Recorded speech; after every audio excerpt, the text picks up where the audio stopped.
Alright guys, these are going to be quick and quippy little videos. As you see right here, this is the King Arms M4A1, and it has its mag catch pulled out and its firing block pulled out, and over here is the firing block. Okay, now the firing block on top has a full steel bolt catch, which I will be changing out to a brand new one because this one's having some issues. And how you do that is, you see a little black spot there? Well, that's a pin. You drive that pin out. Be very careful, because underneath that little edge, you see there? There's a spring. You want to tension that down so that doesn't fly out, and then ease it off and retain that spring. Okay? Put the new one in. This is your firing pin. I've already changed that. That is an SHS steel firing pin. It is solid steel. And how you do that is you remove this Allen screw. Don't have to remove this if all you're changing out is the firing pin. And if you have a stock King Arms GBBR, you already have a steel bolt lock, so you don't have to worry about this. You just take this out right here. Be careful, because behind here is a spring, and that's why it has that springiness to it. And it lays into a cutout.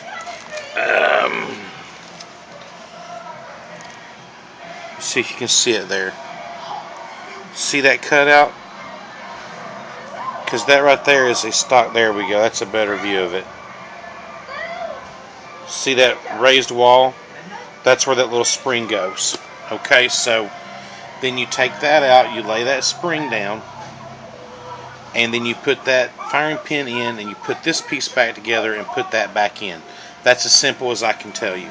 Now, you drive this pin out from the left-hand side of the body to the right, and then pull out your hammer set. This is your stock hammer. Okay? Now, just to show you said magnet, okay, there's no magnetic properties to that hammer.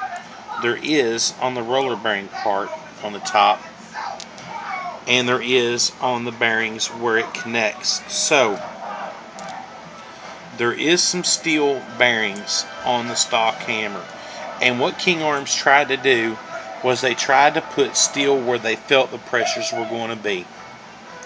Does that mean this hammer is going to break? Well, it could break if you start putting Angry Gun recoil kits. Okay, you should be able to, once everything is solid steel inside this gun, be able to run the Angry Gun. But I think they need to change it from Angry Gun to Angry Player or Frustrated Tech, because they tend to just rip guns to pieces if you don't upgrade the key parts. Okay, so what we're going to do with this one, we're going to put this one, we're going to transfer it over to the GMP should this new hammer work. And if the new hammer doesn't, then we're just going to put it back and call it good. Now, down in here is your sear. That is not steel. Your trigger is not steel. And to be quite honest with you, your trigger does not need to be steel. I've never felt like it has to be, because it doesn't feel the pressure. All it's doing is tripping that sear. And the only thing that's really getting the pressure of the firing is that piece and your hammer lock.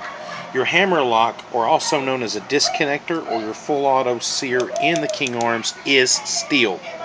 You do not need to change this, and you do not need to change your steel buffer lock. So King Arms did do a lot of thinking when they did this gun.